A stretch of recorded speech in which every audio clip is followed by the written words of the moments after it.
Side by side compare ചെയ്യുകയാണെങ്കിൽ victorious ഇതിപ്പം LXi നമ്മുടെ ബേസ് മോഡലാണ്, ഇത് ZXi ആണ്. എനിക്ക് തോന്നുന്നു ഇത് രണ്ടുമാണ് കമ്പയർ ചെയ്യാൻ പറ്റുന്ന മോഡലും തോന്നുന്നു.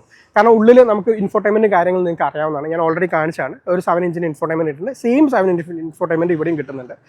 ഹാലജനാണ്, ഇവിടെ LED ആവും തോന്നുന്നു.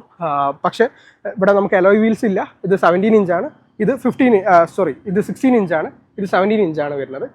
ഇതൊക്കെ നമ്മൾ ബോഡി കളറിലേക്ക് മാറ്റി കഴിഞ്ഞാൽ അവിടെ തീരാവുന്ന പ്രശ്നം തന്നെ ഉള്ളൂ. ഇവിടേക്ക് വരുമ്പോൾ നമുക്ക് ഏകദേശം ബാക്കിലും എല്ലാ വൈപ്പറും കാര്യങ്ങളൊക്കെ നോക്കുകയാണെങ്കിൽ ഇവിടെയും ഡിഫോക്കസേ ഉള്ളൂ, ഇവിടെയും ഡിഫോക്കസേ ഉള്ളൂ. വലിയ വണ്ടി ബാക്കിൽ നിങ്ങൾക്ക് സീറ്റും കാര്യങ്ങളും കൂടുതൽ വേണം.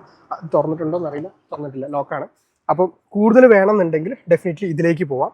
അതല്ല സ്പേസ് കുറവ് മതി, എനിക്കൊരു ചെറിയ വണ്ടി മതി, ചെറുതല്ല എന്നാലും മാസീവ് ലുക്കിലുള്ള ചെറിയൊരു വണ്ടി മതി എങ്കിൽ ഇതിലേക്ക് പോവാം. പൈസ കുറവാണ്, 8 ലക്ഷം മുതലാണ് സ്റ്റാർട്ട് ചെയ്യുന്നത്. ബേസ് മോഡൽ അപ്പുറത്തുണ്ട്, ഞാൻ അതിൻ്റെ ഡീറ്റെയിൽസ് ഇവിടെ കൊടുത്തേക്കാം കേട്ടോ. അപ്പോൾ അങ്ങനെയാണ് വരുന്നത്. അപ്പോൾ മനസ്സിലായെന്ന് വിചാരിക്കണം. എനിക്കെന്തായാലും വിക്ടോറിയസ് തന്നെയായിരുന്നു ഞാൻ എടുക്കുക. ബ്രസ സ്റ്റിൽ നല്ല വണ്ടിയാണെങ്കിലും ഞാൻ സ്റ്റിൽ വിക്ടോറിയസ് തന്നെ ആയിരിക്കും എടുക്കുക.